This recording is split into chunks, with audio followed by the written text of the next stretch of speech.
आज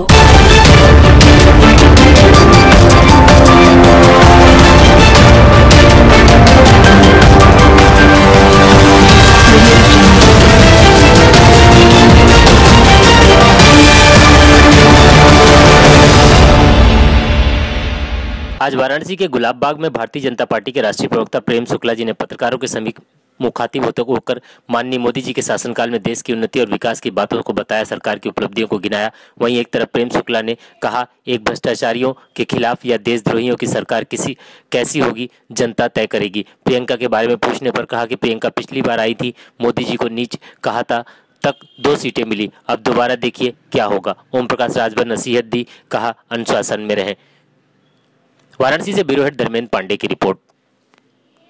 सीबीआई को लेकर लगातार कटघरे में खड़े कर रही है विपक्ष, लेकिन अब तो एनडीए एक सरकार में ओम प्रकाश राजभर जी हैं, आप लोग के सहयोगी, वो भी कह रहे हैं कि जो वाड्रा पे पूछताछ की जा रही है वो पहले की जा सकती थी, चुनाव से पहले क्यों की जा रही है। देखिए, वाड्रा खुद जो है वो गए थे अदालत में एंटीसिपेटरी बेल में। जब स्वयं उनका वकील अदालत से बात करके समन्वय से तिथि तय करता है पूछताछ की, उसमें राजनीति आने का कहा सहयोगी तो सवाल उठा रहे हैं। उनके देखिए, किसी के अनार्गल आरोपों का कोई जवाब नहीं होता। मैं जो बता रहा हूँ ये सत्य वस्तु स्थिति है कि स्वयं रॉबर्ट वाड्रा का वकील अदालत गया एंटीसिपेटरी बेल में।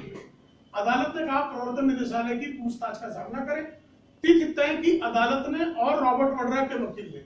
तो इसमें सीबीआई के दुरुपयोग का या प्रवर्तन निदेशालय के दुरुपयोग का प्रश्न कहां से आता है। माफिया के खिलाफ आदरणीय योगी जी की सरकार कड़ी से कड़ी कार्रवाई करे, कोई बचेगा नहीं। विपक्ष इस्तीफा मांग रहा है मुख्यमंत्री का।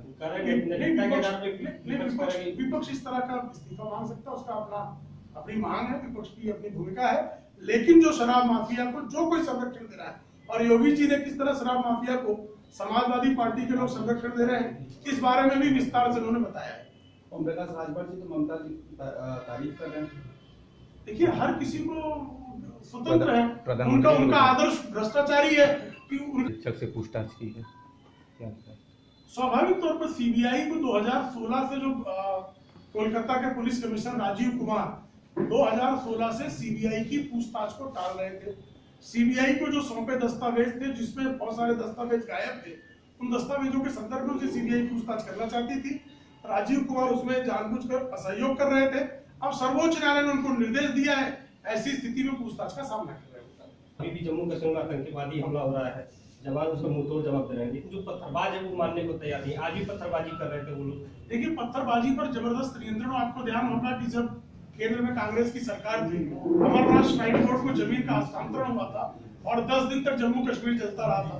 अफजल गुरु को फांसी की सजा दी गई थी और वहां के मुख्यमंत्री समेत सारे लोग कश्मीर की वादियों को जला रहे थे। और तीसरा पक्ष, आप जब से आदरणीय नरेंद्र मोदी जी की सरकार आई है, उसके पहले आप याद कर लीजिए 2004 से 2014 वाला कार्यकाल, इसी वाराणसी में काशी के शहर में संकट मोचन मंदिर पर हमला हुआ था, रघुनाथ मंदिर पर हमला हुआ था, अक्षरधाम पर हमला हुआ था। ऐसा कोई शायद दिल्ली हाईकोर्ट पर आतंकी हमला हो रहा था, 26/11 का हमला आपको याद है, हैदराबाद का हमला आपको याद है। तमाम ऐसा कोई शहर नहीं बचा था जहां पर आतंकी नंगा नाच नहीं कर रहे थे। आदरणीय मोदी जी की सरकार आने के बाद आतंकवाद कश्मीर के 4 जिलों तक। इस समय देश लोकसभा चुनाव के मुहाने पर लगभग खड़ा है और 55 वर्षों के कुशासन और 55 वर्षों के सुशासन के बीच में स्वाभाविक तौर पर जनता में, बुद्धिजीवियों में और पत्रकारों में तुलना की जा रही है। एक तरफ भ्रष्टाचार युक्त शासन, दूसरी तरफ भ्रष्टाचार मुक्त शासन। एक तरफ वंश तंत्र का शासन, दूसरी तरफ लोकतंत्र का शासन। एक तरफ राष्ट्रद्रोहियों का शासन, राष्ट्रद्रोहियों को समर्थन करने वालों का शासन, दूसरी तरफ राष्ट्र प्रेमियों का शासन। इसके बीच मुकाबला है।